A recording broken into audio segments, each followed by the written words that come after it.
Hello दोस्तों, कैसे हैं आप सभी। I hope all are well. सब लोग बढ़िया होंगे, मज़े में होंगे, सभी की पढ़ाई बहुत बेहतरीन चल रही होगी। तो जैसा कि हम लोगों ने एक सीरीज़ स्टार्ट की है, दृष्टि जीएस की सीरीज़ है, जिसमें कि हम लोग बुक से टू द पॉइंट चीज़ें देखने वाले हैं और उसमें जहाँ भी मुझे लगेगा ऐड ऑन करना, वहाँ मैं चीज़ों को ऐड ऑन करूँगा।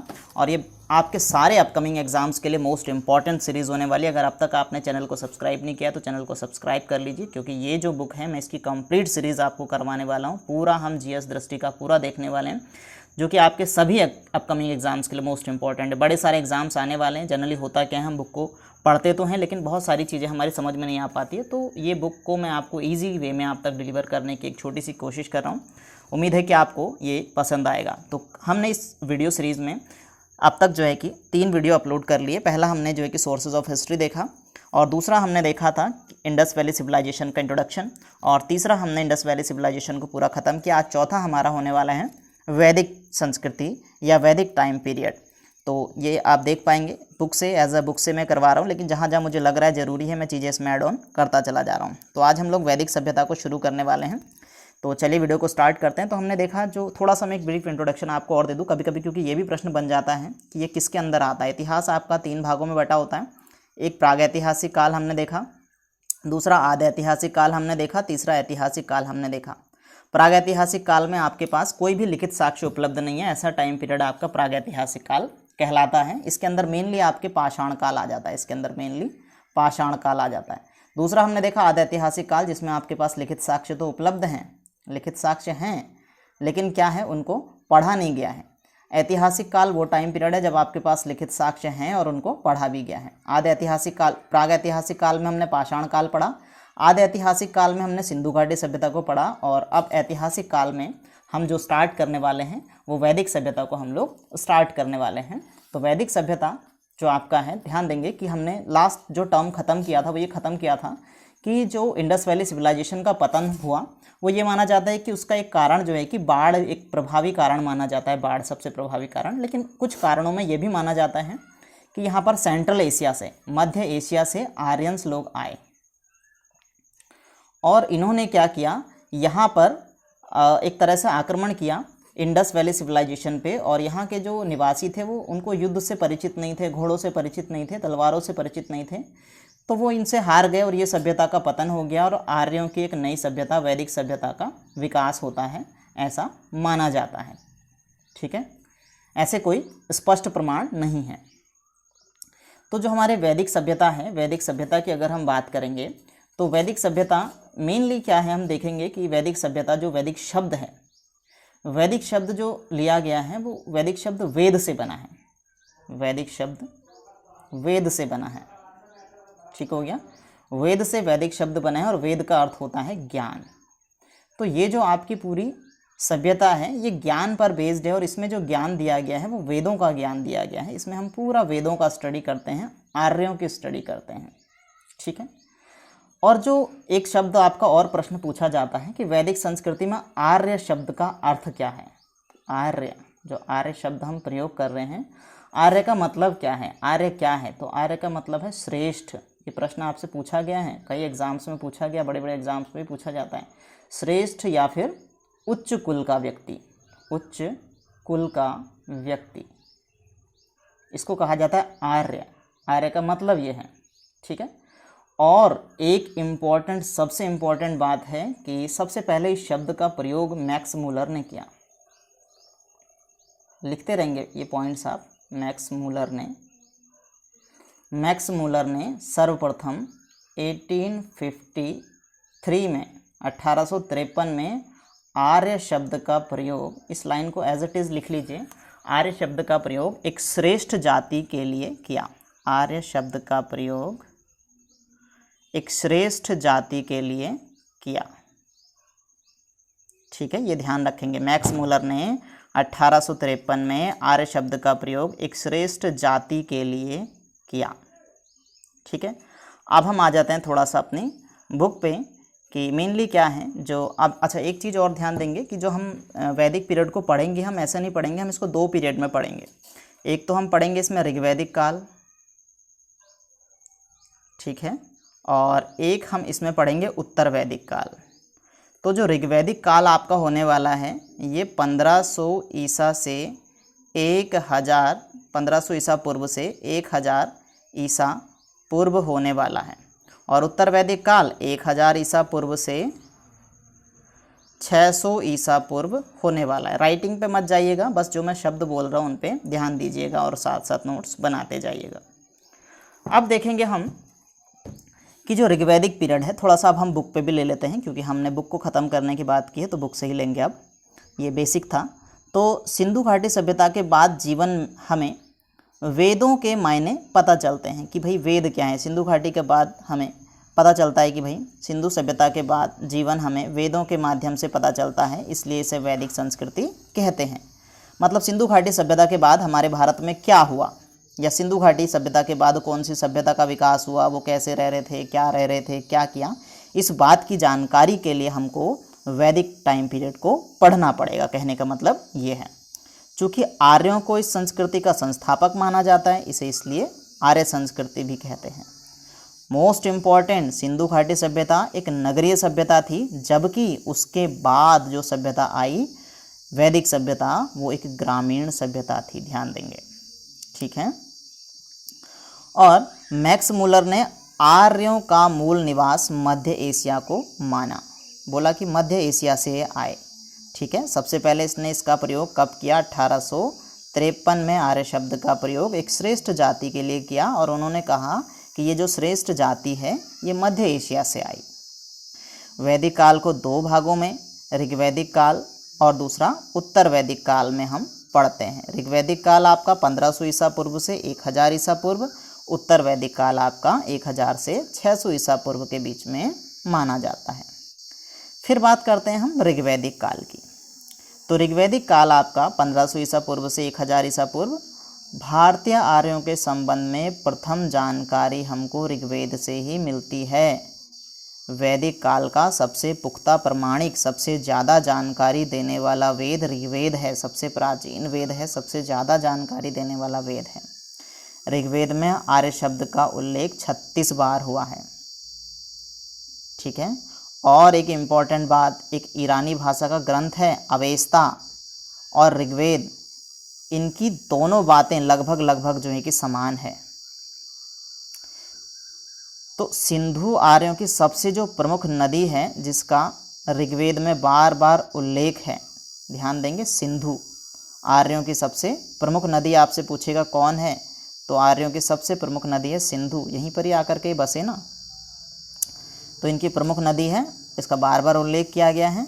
और दूसरी नदी है सरस्वती, और सरस्वती को जो आर्य लोग प्रयोग करते थे सरस्वती नदी का, वो किस नाम से जानते थे, सरस्वती को नदीतमा नाम से जाना जाता था, और नदीतमा का मतलब होता है सबसे श्रेष्ठ नदी। तो ध्यान देंगे, बड़ा कंफ्यूज करने वाला प्रश्न है, ऋग्वैदिक टाइम पीरियड में आर्यों की सर्वश्रेष्ठ नदी कौन सी थी, ऐसे करके आप प्रश्न लिख लेंगे, याद रहेगा। आर्यों की सर्वश्रेष्ठ नदी, तो सर्वश्रेष्ठ कहेंगे तो वो सरस्वती थी, सरस्वती सर्वश्रेष्ठ थी। लेकिन प्रमुख नदी कौन सी थी, देखो प्रमुख और सर्वश्रेष्ठ होने में बड़ा अंतर होता है।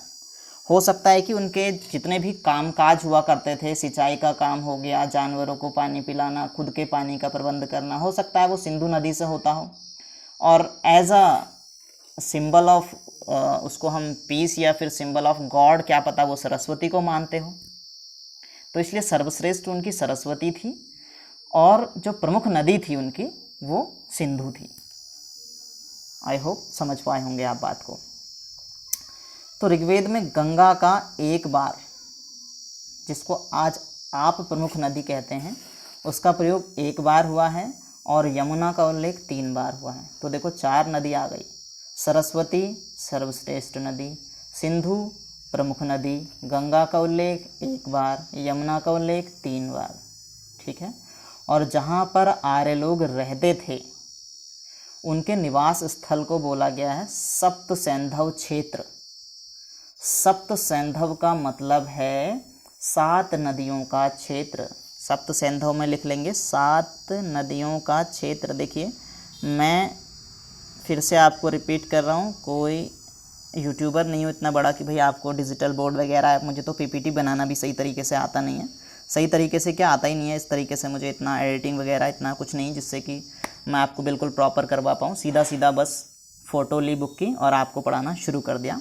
तो इसलिए मैं जो बातें बोल रहा हूँ ना उनको मैं हाथ से इतना लिख नहीं पा रहा हूँ सही तरीके से। तो मैं कुछ बातें अगर बोल रहा हूँ तो आप क्या कीजिएगा, आप कॉपी पेन लेके बैठिएगा और लिखते रहिएगा। इंपॉर्टेंट बातें हैं ये सारी। सप्त सैंधव जो शब्द है ये आर्यों के निवास स्थान के लिए प्रयोग किए जाने वाला शब्द है। और सप्त सैंधव का मतलब क्या होता है, नदियों का क्षेत्र। ठीक है, नदियों का क्षेत्र। आप कहीं इसमें 7 नदियाँ कौन सी थी, चाहो तो लिख लो, ना चाहो तो मत लिखो। ये 7 नदियाँ कौन सी थी मैं बोल देता हूँ, सिंधु, सरस्वती, सतलज, ठीक है, व्यास, रावी और जो है कि आपकी झेलम और चिनाब। ये कुछ 7 आपकी मेन नदियाँ थी। ठीक है, तो अब इन नदियों में भी दे रखा है, देखो कुछ प्राचीन नदियों के नाम दे रखे हैं, वितस्ता, झेलम, अस्कनी, चिनाब, परुष्णी, रावी। ये 6 नदियाँ दे रखी हैं, वैसे 7 थी। ठीक है, एक आपकी सिंधु है ही, सिंधु हो गई एक। ठीक है, एक सिंधु और 6 ये हैं। सिंधु को सिंधु ही कहा जाता है। ठीक है, विपाशा, व्यास और सदानीर, गंडक और शतुद्री, सतलज। तो ये भी आपसे पूछ लेते हैं कि वेदों में अस्कनी किस नदी के लिए प्रयोग किया गया है, या झेलम को क्या कहा गया है, या जो है कि व्यास को क्या कहा गया है, या शतुद्री किस नदी को कहा गया है। तो ये नदी के प्राचीन नाम और आधुनिक नाम आपको याद कर लेना है। इसके बाद राजनीतिक व्यवस्था कैसी थी भाई वैदिक टाइम पीरियड की, यानी कि वैदिक में भी ऋग्वैदिक काल कैसा था, वहाँ की राजनीतिक व्यवस्था क्या थी। तो राजनीतिक व्यवस्था में अगर आप इसको कहें कि आरोही क्रम में, आरोही क्रम का मतलब होता है पहले छोटा, फिर उससे बड़ा, फिर उससे बड़ा। ठीक है, तो आरोही क्रम में देखें अगर समाज को बांट करके, तो सबसे छोटा जो होता था वो कुल होता था, यानी कि परिवार। फिर परिवार से बनता था ग्राम, ग्राम से बनता था विश्व, और विश्व से बनता था जन। यानी कि आज हम कह सकते हैं कि ये हमारा परिवार है, ये हमारा गांव है, ये हमारा ज़िला है, ये हमारा राज्य है। ठीक है, तो ऐसे करके इसको बांटा गया था। तो क्रम लिख लेंगे कुल, जैसा कह रहा हूँ आप ऐसा ऐसा करते जाइए। एक एरो लगा दीजिए, फिर लिख लीजिए ग्राम, फिर एरो लगा दीजिए, फिर लिख लेंगे विश्व, फिर एरो लगा दीजिए, फिर लगाएंगे जन। ठीक है, इस तरीके से आप इसको आरोही क्रम में यहाँ की प्रशासनिक राजनीतिक व्यवस्था थी, इस तरह से समाज बटा हुआ था। और इसमें भी ध्यान देंगे कि जो कुल के प्रमुख होते थे उसको कुलप कहा जाता था, ग्राम के प्रमुख को ग्रामीणी कहा जाता था, विश्व के प्रधान को विश्वपति और जन के प्रधान को यानी कि आपके राजन कहलाते थे। जन का मतलब कबीला है, पूरा ग्रुप, इसको राजन कहा जाता था, राजा ना कह के राजन। कबीले के प्रधान को सीमित अधिकार ही प्राप्त थे। संभवतः कबीले की आम सभा यानी कि समिति राजन या राजा को चुनती थी। बड़ी इम्पोर्टेंट बात है, ध्यान देंगे। राजा ऑटोमेटिक नहीं बनता था, राजा को समिति के द्वारा चुना जाता था। और समिति क्या थी, समिति आम लोगों की एक सभा थी, आम लोगों का एक ग्रुप था समिति, जो राजा को चुनती थी और राजा को अधिकार देती थी। मोस्ट इम्पॉर्टेंट ये लाइन आपकी, ये वाली, सभा और समिति दोनों ऋग्वेद काल की जनतांत्रिक संस्थाएं थी। बड़ी इम्पॉर्टेंट लाइन है ये क्या करती थी, राजा को सलाह देती थी कि तुम्हें किस प्रकार से शासन करना चाहिए, राजा को चुनती थी। सभा श्रेष्ठ और संभ्रांत लोगों की संस्था थी। ध्यान देंगे, सभा में कौन लोग हुआ करते थे, श्रेष्ठ यानी कि जो एक तरीके से उच्च कुल के थे या बड़े लोग थे, पुराने बुजुर्ग लोग थे, और जो समृद्ध लोग थे, संभ्रांत लोग थे, जाने माने पर्सनैलिटीज़ थी, ये संस्था के सदस्य होते थे। और समिति जो होती थी वो आम लोगों का ग्रुप होता था, समिति में जनसाधारण हुआ करते थे। और जो समिति का अध्यक्ष होता था उसको ईशान कहा जाता था। बड़ी इंपॉर्टेंट बातें हैं इस पूरी लाइन में। और इम्पॉर्टेंट ये इस एक लाइन से प्रश्न इनसे बने हुए पुराने एग्जाम्स में। स्त्रियां सभा और समिति दोनों में भाग ले सकती थी ऋग्वैदिक काल तक। उत्तर वैदिक काल में स्त्रियों की स्थिति खराब हो जाती है, ऋग्वैदिक काल में बड़ी अच्छी स्थिति थी इनकी। ठीक है, क्या कहा मैंने, ध्यान देंगे। सभा समिति ऋग्वैदिक काल की प्रमुख जनतांत्रिक संस्थाएं हैं, जनतांत्रिक यानी कि जनतंत्र था उस समय भी, राजा को सलाह देती थी, राजा को चुनती थी। संस्था जो है कि कुछ विशेष लोगों का समूह हुआ करता था, समिति जनसामान्य का समूह हुआ करता था और समिति का अध्यक्ष होता था ईशान, और स्त्रियां जो है कि सभा और समिति दोनों में भाग ले सकती थी। बड़ी इंपॉर्टेंट लाइन ऋग्वैदिक टाइम पीरियड की। इसके बाद हम लोग आगे बात करेंगे कि दैनिक प्रशासन में कुछ अधिकारी राजा की मदद करते थे। जैसे आज होती ना पूरी कैबिनेट, ऐसे ही राजा की कैबिनेट हुआ करती थी।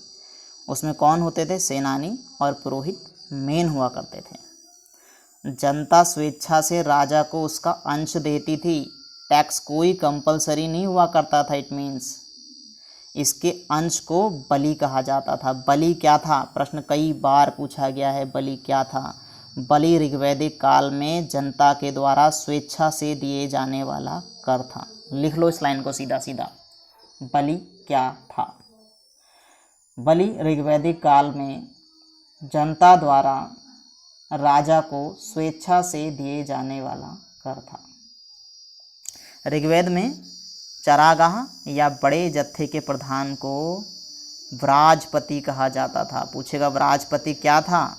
जो चरागाह हुआ करते थे या चरागाहों के बड़े बड़े जत्थे हुआ करते थे, उनका जो प्रधान होता था उसको बोलते थे व्राजपति।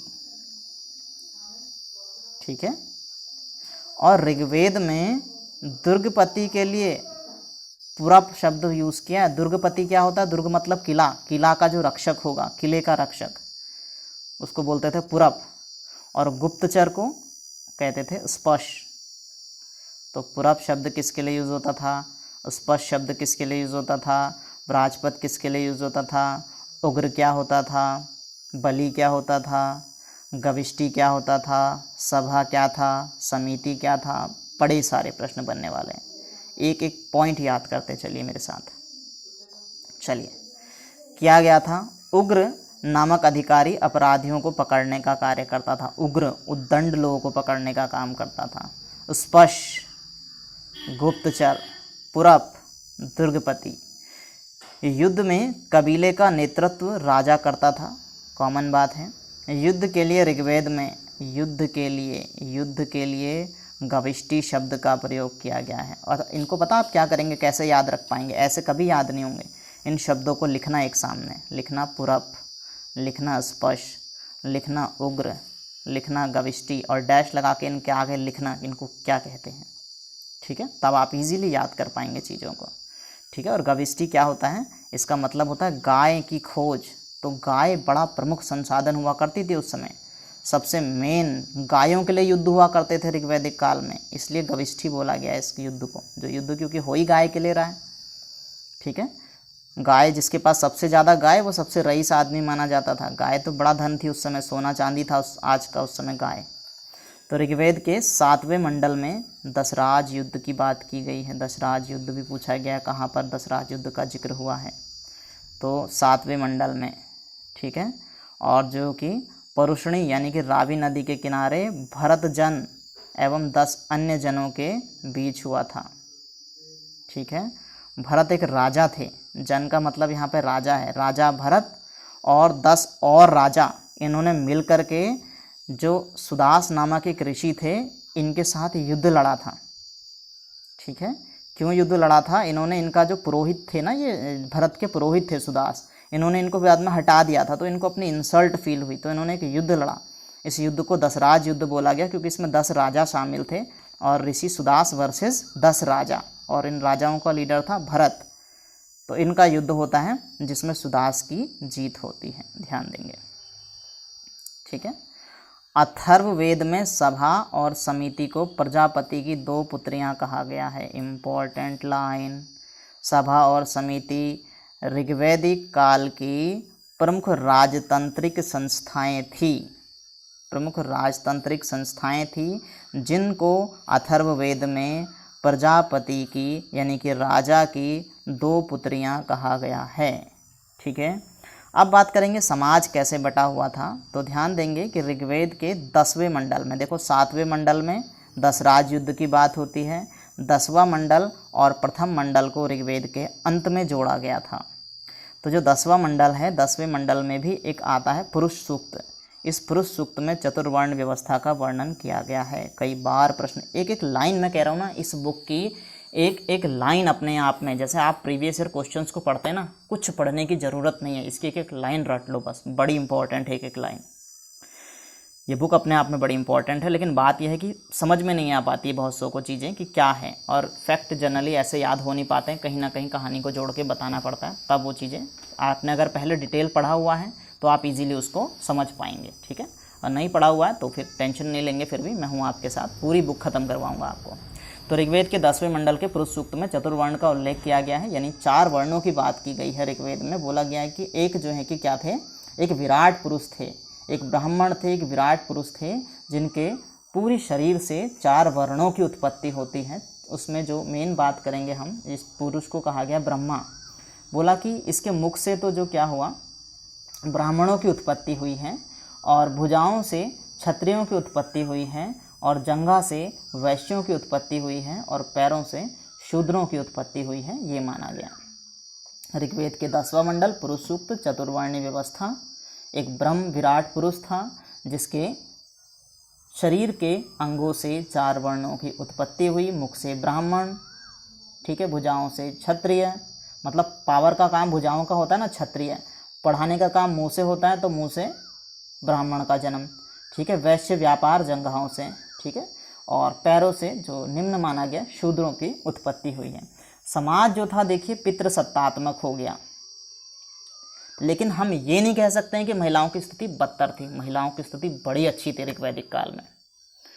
हम कंपेयर करें थोड़ा सा, इंडस वैली सिविलाइजेशन नगरीय सभ्यता, ऋग्वैदिक काल ग्रामीण सभ्यता, इंडस वैली सिविलाइजेशन मातृसत्तात्मक सभ्यता, ऋग्वैदिक काल पितृसत्तात्मक सभ्यता। किंतु महिलाओं की स्थिति सम्मानजनक थी, स्त्रियां अपने पति के साथ यज्ञों में आहुति दे सकती थी, लेकिन उत्तर वैदिक काल में इस चीज़ को बैन कर दिया, महिलाओं का पार्टिसिपेशन कई जगह बंद कर दिया गया, महिलाओं के लिए सख्त कानून बना दिए गए, समाज में वर्णों के लिए अलग अलग कानून बना दिए गए। ये चतुर्वर्ण व्यवस्था तो थी, लेकिन ये चारों वर्ण जो थे, ये चारों वर्ण कर्म के आधार पर थे। इम्पॉर्टेंट है, चतुर्वर्ण व्यवस्था कर्म के आधार पर थी, ये जन्म के आधार पर नहीं थी, कर्म आधारित लिख देना इसके ऊपर।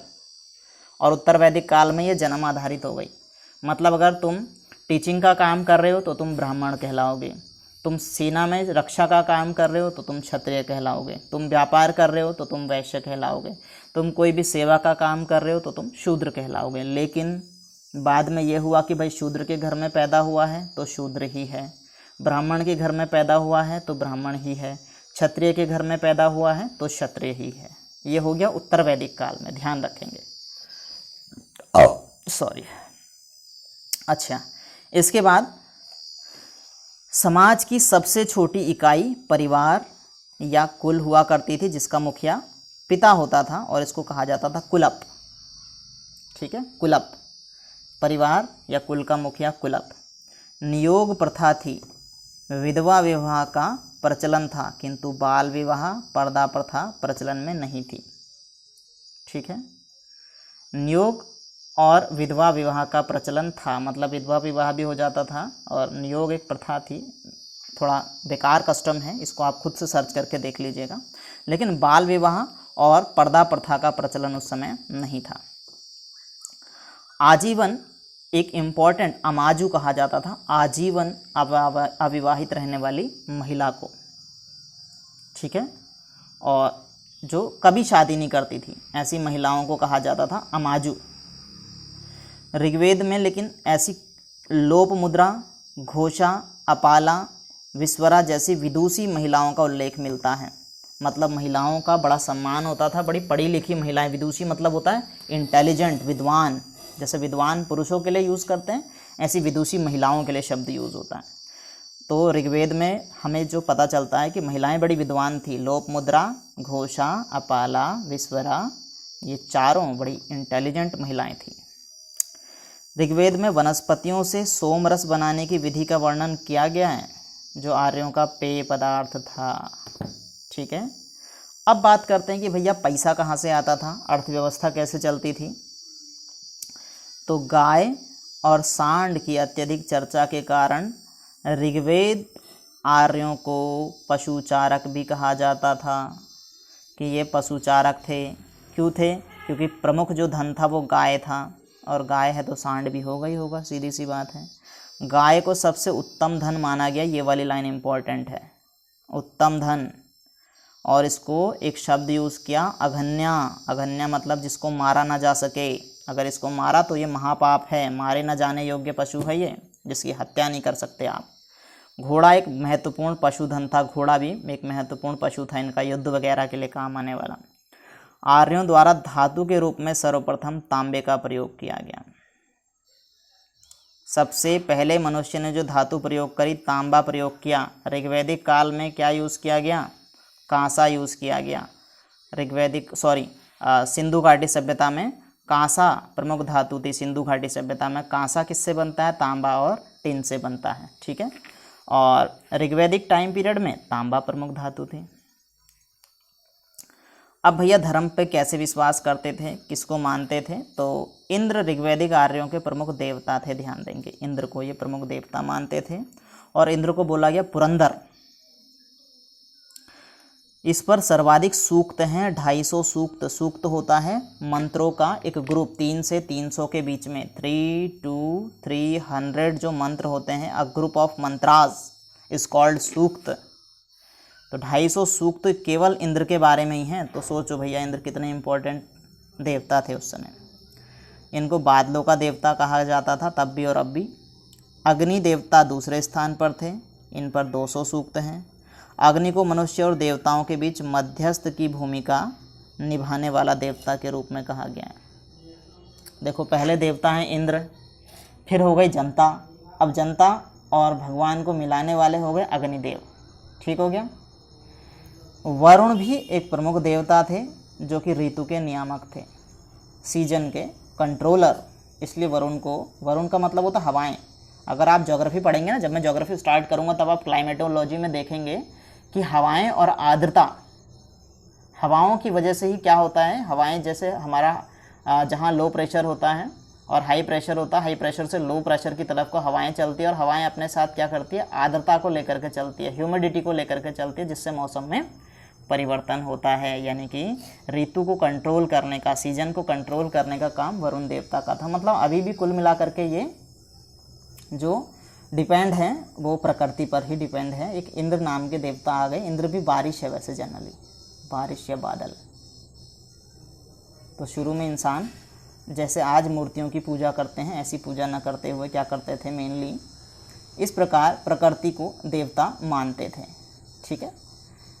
और मैं ये नहीं कह रहे हैं कि भाई बाकी देवताओं को मत मानो, सभी को हमें अपना एक विश्वास है, अपना एक मत है, किसी को भी मानो। लेकिन मैं यहाँ पे थोड़ा सा जोर दे के ये कहूँ कि क्या हो रहा है कि हम प्रकृति के प्रति बड़े ही निष्ठुर होते चले जा रहे हैं। हम देखेंगे अपना इतिहास, अगर आज हम इतिहास पढ़ रहे हैं तो हमारी प्राचीन सभ्यता देखो, महिलाओं को इतना सम्मान दिया जाता था, इतनी विदुषियाँ थी, है ना, और प्रकृति को उतना पूजते थे। लेकिन आज हम प्रकृति के प्रति बड़े ही वो हो चुके हैं, नीरस हो चुके हैं। तो प्रकृति को भाई बचाओ, वेदों की ओर लौटो, ठीक है। चलिए, तो क्या है, इसके बाद थोड़ा सा आगे चलते हैं, ये तो हमने देख लिया। अच्छा, नेक्स्ट पेज पे आते हैं। तो इसके बाद हम बात करेंगे ऋग्वेद में कुछ देवियों का भी उल्लेख है, जैसे अदिति और उषा, 2 देवियों का उल्लेख किया गया है। किंतु ऋग्वैदिक काल में देवियां प्रमुख नहीं थी।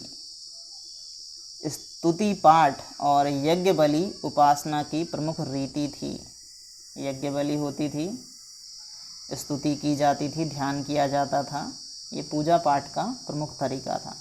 युग में कर्मकांड का अभाव था, कोई भी कर्मकांड नहीं होते थे, तमाम तरीके के जो आपको आज देखने को मिलते हैं। पूषण, ऋग्वेद काल में पशुओं के देवता थे। पूषण से प्रश्न बना हुआ है कई बार। उत्तर वैदिक काल में इनको फिर शूद्रों के देवता कहा गया, ठीक है। तो देखिए अब शुरू होता है उत्तर वैदिक काल। उत्तर वैदिक काल थोड़ा सा इससे उलट जाता है ऋग्वैदिक काल से। उत्तर वैदिक काल में हमें जो जानकारी मिलती है वो सामवेद से, यजुर्वेद से, अथर्ववेद से, ब्राह्मण ग्रंथ से, आरण्यक से, उपनिषद से प्राप्त होती है, ठीक है।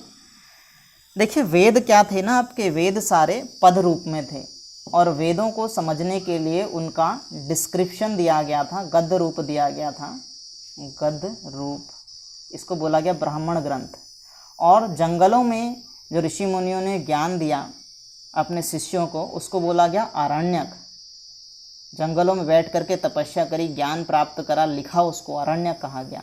और गुरुओं के समीप बैठ करके शिष्यों ने जो शिक्षा ली, उसका जो पूरी शिक्षा का निचोड़ था, उसको कहा गया उपनिषद। तो इन सब से हमको जानकारी मिलती है उत्तर वैदिक काल की। ठीक है। इस काल में आर्यजनों का पंजाब से आगे गंगा यमुना से लेकर के गंडक नदी तक विस्तार हो गया। अब आबादी तो बढ़ेगी, धीरे धीरे आगे बढ़ रहे हैं। ज़्यादा इम्पोर्टेंट ये है बस, ये क्या है, ऋग्वेद की जानकारी, ऋग्वैदिक काल की जानकारी ऋग्वेद से, उत्तर वैदिक काल की जानकारी सामवेद, यजुर्वेद, अथर्ववेद, ब्राह्मण ग्रंथ, आरण्यक और उपनिषद, इनसे मिलती है। कहाँ से कहाँ तक था? 1000 से 600 ईसा पूर्व तक। राजनीतिक संरचना की बात करें तो उत्तर वैदिक युग में पहली बार राजत्व की देवी की उत्पत्ति की अवधारणा आई। बोला कि राजा देवता है। आप देखो, मनुष्य अपने स्वार्थ के लिए अब प्रकृति के नियमों को बदलने लग गया धीरे धीरे। कैसे बदल रहा देख रहे हो? पहले सभा और समिति ये कंट्रोल करती थी राजा को। अब राजा क्या कह रहे हैं? आप कह रहे हैं कि देवता है भैया, राजा देवता, दैवी उत्पत्ति है। एक तरह से राजा को माना गया कि ये देवता का रूप है। अब तुम हमें क्या चलाओगे भाई, जो भगवान स्वयं है? तो ये इसलिए किया गया ताकि हमारे ऊपर से कंट्रोल हट जाए जनता का। तो ध्यान देंगे इस बात को। राजा की दैवीय उत्पत्ति के सिद्धांत की बात आ गई उत्तर वैदिक काल में। कहने का मतलब सिंपल भाषा में ये समझ लो कि बोला गया कि जो राजा है वो भगवान का एक अंश है, भगवान का रूप है राजा। कर्मकांडों के विधान से राजा और भी प्रभावशाली बन गया। राजा से संबंधित भी यज्ञ होने लग गए, शासन से संबंधित यज्ञ होने लगे। राजसूय यज्ञ, अश्वमेध यज्ञ, वाजपेय यज्ञ के माध्यम से राजा की शक्ति और महिमा बढ़ाई गई। राजाओं के लिए मंत्र, राजाओं के लिए यज्ञ होने लग गए। राज्याभिषेक के समय राजसूय यज्ञ का अनुष्ठान किया जाता था। इस युग में औपचारिक ढंग से करों का संग्रह होने लगा। पहले बलि नामक एक टैक्स दिया जाता था, जनता स्वयं देती थी राजा को, लो राजन हमारी तरफ से। लेकिन अब लाओ भैया टैक्स दो, तुम हमारी जनता हो तो कर दो हमें।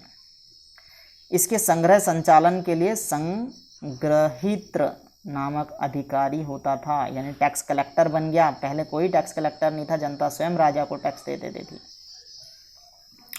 सामाजिक संगठन कैसा था? उत्तर वैदिक कालीन जो समाज था वो ब्राह्मण, क्षत्रिय, वैश्य, शूद्र 4 वर्णों में विभक्त था ही पहले से ही। पितृसत्तात्मक समाज था ही। महिलाओं की स्थिति में तुलनात्मक रूप से गिरावट आई। पहले जितनी स्थिति अच्छी थी अब उससे थोड़ी सी बेकार हो गई। इस काल में गोत्र प्रथा प्रतिष्ठित हुई, यानी कि गोत्र की बात होने लग गई। अब एक गोत्र में विवाह को बंद कर दिया, सेम गोत्र में शादी नहीं होगी भैया, गोत्र का सिस्टम चला दिया अब। और क्या किया? आश्रम व्यवस्था का आरंभ हो गया। किंतु चौथा आश्रम यानी कि संन्यास वैदिक युग में प्रतिष्ठित नहीं हुआ था। आश्रम सिस्टम चल गया लेकिन संन्यास आश्रम अभी भी नहीं आया था। ठीक है। ब्राह्मण, क्षत्रिय और वैश्य द्विज जातियों के रूप में जाने जाते थे। द्विज का मतलब होता है दोबारा जन्म लेना। द्विज का मतलब होता है दोबारा जन्म लेना। ठीक है भैया। तो इन तीनों को बोला जाता था द्विज। आपसे प्रश्न पूछा जाएगा द्विज जातियां कौन सी थी? ब्राह्मण, क्षत्रिय, वैश्य। और इनको यज्ञोपवीत धारण करने का अधिकार था। ठीक है। अब बात करते हैं आर्थिक जीवन कैसा था। जनेऊ जिसको कह सकते हैं, कंफ्यूज मत होना। हाँ, जनेऊ। आर्थिक जीवन कैसा था? कृषि मुख्य पेशा बन गई थी। पहले पशुपालन मुख्य पेशा था, अब कृषि मुख्य पेशा हो गई। तांबा यूज होता था, अब लोहा यूज होने लग गया। और लोहे को बोलते थे श्याम अयस। प्रश्न पूछा जाएगा श्याम अयस क्या था? लोहा था। उत्तर वैदिक काल में हल को कहा जाता था सीर और कृषि भूमि को कहा जाता था सीता। यानी कि सीर हो गया हल, सीता हो गई जमीन। उत्तर वैदिक काल के लोग जौ और गेहूं के साथ साथ चावल को भी उपजाते थे और चावल को ब्रीही बोला जाता था। ठीक है। इसके अलावा हम बात करेंगे कि कृषि उत्पाद और पशुओं का व्यापार होने लगा। पहले केवल पशु थे, अब कृषि उत्पाद और पशुओं का व्यापार होने लगा। आदान प्रदान के लिए पहले से ही वस्तु विनिमय प्रणाली प्रचलन में थी। सिंधु घाटी सभ्यता में भी वस्तु विनिमय, ऋग्वैदिक काल में भी वस्तु विनिमय, उत्तर वैदिक काल में भी वस्तु विनिमय। चित्रित धूसर मृदभांड इस युग की मुख्य विशेषता थी। चित्रित धूसर मृदभांड, चित्र मतलब मिट्टी के बर्तनों पर, पकाए हुए मिट्टी के बर्तनों पर चित्र बनाया गया था, इसको बोलते हैं चित्रित धूसर मृदभांड। ठीक है। धार्मिक जीवन कैसा था? ऋग्वैदिक देवता इंद्र का महत्व था पहले, अब ये महत्व घट गया। अब क्यों घट गया? अब क्योंकि राजा खुद ही कह रहा ना मैं देवता हूँ, तो प्रजापति को मुख्य देवता के रूप में प्रतिष्ठित किया। उपासना की रीति में भारी परिवर्तन आया, पूजा पाठ का तरीका बदल गया, यज्ञ होने लग गए। अब मेनली यज्ञ होने लग गए। पहले स्तुति होती थी, यज्ञ बलि होती थी, अब यज्ञ मेन हो गए। वैदिक काल के अंतिम दौर में यज्ञ के कर्मकांडों और पुरोहितों के विरुद्ध तीव्र प्रतिक्रिया हुई। कर्मकांड बहुत बढ़ गए, पुरोहितों का महत्व बढ़ गया, राजा का महत्व बढ़ गया, महिलाओं का महत्व घट गया, वर्ण हो गए कर्म पर आधारित से जन्म पर आधारित। ये कुछ परिवर्तन आया समाज में। इस दौर में उपनिषदों का संकलन हुआ। उपनिषद मैंने कहा ना, गुरु और शिष्य, शिष्य गुरु के चरणों में बैठ कर के ज्ञान ले रहा है, उनका वाद विवाद हो रहा है, चर्चाएं हो रही है, उसका एक निष्कर्ष लिखा जा रहा है, इसको बोला जाता है उपनिषद।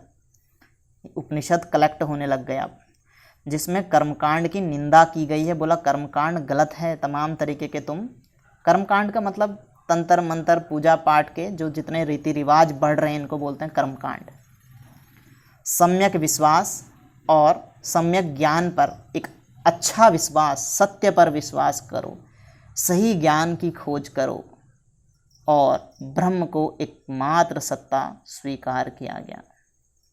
ठीक है। अब आई और इम्पोर्टेंट बात, सत्यमेव जयते मुंडकोपनिषद से लिया गया है। इस उपनिषद में यज्ञ की तुलना टूटी हुई नाव से की गई है। यज्ञ को एक टूटी हुई नाव के रूप में देखा गया। टूटी हुई नाव समझ रहे हो? टूटी हुई नाव मतलब उसमें पानी भरेगा, आप उसमें बैठे हो डूब जाओगे, मतलब यज्ञों को गलत ठहराया है। यम नचिकेता संवाद कठोपनिषद में है। गार्गी याज्ञवल्क्य संवाद बृहदारण्यक उपनिषद में है। आपको बस इतना ध्यान रखना है, सत्यमेव जयते जो आपका ये वाक्य है, ध्येय वाक्य, ये कहाँ से लिया गया है? ये मुंडकोपनिषद से लिया गया है। बस इतना ध्यान रखना है। इसकी तुलना किससे की गई है? टूटी नाव से की गई है। बस इतना ध्यान रखना है। सेंस भाई किसी की भावनाओं को ठेस पहुँचे, इसलिए हम सेंस पे नहीं जाएंगे। उत्तर वैदिक काल में ही षड दर्शनों का बीजारोपण होता है। षड दर्शनों की बात की गई उत्तर वैदिक काल में। षड दर्शन क्या होते हैं इस पर हम बात करेंगे बाद में। अब आ गया आपका, देखो मैं छोटा सा एक समराइज करूं। पहले पाषाण काल था, लोग जो है कि किसी की उपासना नहीं करते थे, किसी की पूजा नहीं करते थे, अपना पेट भरते थे, जानवरों की तरह रहते थे, खाते थे, सोते थे, बस दैनिक क्रिया करते थे। उसके बाद आई सिंधु घाटी सभ्यता, जो एक नगरीय सभ्यता थी, जहाँ पर प्रकृति की उपासक, प्रकृति को पूजा जाता था। देवी देवता की पूजा होती थी, लेकिन प्रकृति के तौर पे देवी देवता माने जाते थे। मंदिरों का कोई प्रमाण नहीं था। उत्तर वैदिक काल आया, धीरे धीरे उत्तर वैदिक काल में राजा प्रधान हुआ, लेकिन जनता के द्वारा चुना जाता था। एक तरह से मुखिया था, जनता के द्वारा चुना जाता था, जनता के कंट्रोल में रहता था। उत्तर वैदिक काल में राजा ने अपने आप को भगवान का एक अंश माना कि भाई हम भगवान हैं, भगवान हमारे अंदर एक दैवीय शक्ति है, हम भगवान का स्वरूप हैं। धार्मिक कर्मकांड बहुत ज़्यादा बढ़ गए। ठीक है, सॉरी, ऋग्वैदिक काल में नहीं बढ़े, उत्तर वैदिक काल में बढ़े। ऋग्वैदिक काल में राजा जो है कि नॉर्मल था, महिलाओं के, राजा को जनता राजा को चुना करती थी, जनता राजा को हटा सकती थी, महिलाओं की स्थिति अच्छी थी। उत्तर वैदिक काल में महिलाओं की स्थिति में गिरावट आती है। ठीक है। जो आपके 4 वर्ण थे वो अब जन्म से पहले क्या होते थे, कर्म पर आधारित थे, अब क्या हो गए उत्तर वैदिक काल में जन्म पर आधारित हो गए, ठीक है। मतलब धार्मिक कर्मकांड बढ़ गया। और अब क्या होगा, अब जब लोग धर्मों में, धार्मिक कर्मकांडों में उलझ जाएंगे ना, बड़ी ज़्यादा दिक्कत हो जाएगी, लोग परेशान हो जाएंगे, धार्मिक कर्मकांड इतने जटिल हो गए, तब लोग शांति खोजने लगे कि भाई क्या हो रहा है, ये बड़े परेशान हुए, दुखी हुए। फिर कुछ महान लोग निकल कर के आए जिन्हें लगा कि भैया कुछ तो परिवर्तन करना चाहिए। महात्मा बुद्ध आए, महावीर स्वामी आए, और भी बहुत सारे इसी तरीके से धर्म सुधारक लोग आए, समाज सुधारक लोग आए, जिन्होंने देखा कि समाज में जो बहुत ज़्यादा कुरीतियाँ फैल गई हैं, कुछ अच्छी चीज़ें वही, कुछ बेकार चीज़ें वही, बहुत सारी प्रथाएं गलत प्रचलित हो गई, बहुत सारे धार्मिक कर्मकांड गलत प्रचलित हो गए। लोग मोक्ष की प्राप्ति खोजने लगे कि भैया इन सारी चीज़ों से मुक्ति कैसे मिले। तब शुरू हुआ धर्म सुधार आंदोलन, धार्मिक आंदोलन, जिसमें हम मेनली पढ़ेंगे जैन धर्म और बौद्ध धर्म को, और भी थोड़ा बहुत पढ़ेंगे लेकिन मेनली जैन धर्म और बौद्ध धर्म। तो इस पे लेक्चर कल होगा। आई होप आप लोगों को लेक्चर पसंद आया होगा। तो ज़्यादा से ज़्यादा वीडियो को लाइक करें, शेयर करें, चैनल को सब्सक्राइब करें और बने रहें, अपने दोस्तों को दिखाएँ और अपडेटेड रहें अपकमिंग एग्ज़ाम्स के लिए। फिर से कह रहा हूँ, मोस्ट इम्पॉर्टेंट सीरीज़ है, कंप्लीट बुक सीरीज़ मैं आपको करवाने वाला हूँ। लेकिन कब, जब आप भी मुझे थोड़ा सा अपना सपोर्ट दिखाएंगे तब, क्योंकि देखो मैं भी इंसान हूँ और मैंने आपको स्टार्टिंग में ही बताया कि मैं कोई भी यूट्यूबर नहीं हूँ, मुझे पीपीटी तक बनानी नहीं आती है। तो बस एक तरीके से आपका सपोर्ट करने की कोशिश कर रहा हूँ। तो जैसा बस आपका सपोर्ट रहे उसी हिसाब से ये सीरीज़ कंटिन्यू मैं रखने की कोशिश करूँगा। Thank you, bye bye, take care, पढ़ते रहिए।